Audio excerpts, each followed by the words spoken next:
Hey there, this is Robert St-Jacques, and we're on to the next question. How do you implement a one-on-one culture while working remotely? That's a great question, and something here at Civ and Geese we talk to our customers quite often about because built into our software we have a one-on-one feature which includes templates with suggested questions, and the feature itself nudges both the employee and the manager to ensure that they align on the agenda and they're both very prepared. But I understand not all of you are using Seven Geese yet. So what I'm going to do is give you some of the overall structure and logic that's gone into our feature.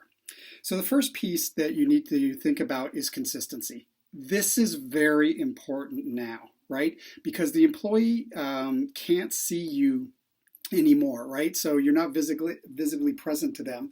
So having that consistent time with which to meet with them and holding that time as much as possible. I do realize that sometimes emergencies happen, but again, holding firm on those dates and times is very important to the employees.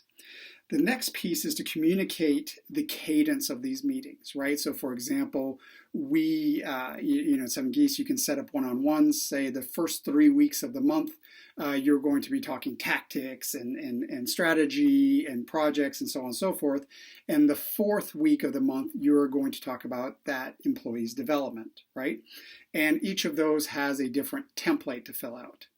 So, in terms of giving the employees a template to go through, so typically the conversation can go, you have a catch up.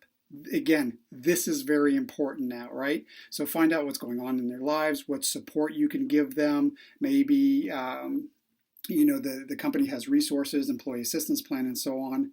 Another reason why you're doing these one-on-ones is to stop problems in their tracks. So they bring up issues. Hey, I'm blocked here. These are the issues. Realign on goals and expectations. You're also expected to build trust through transparency. And again, this is what you do through communication.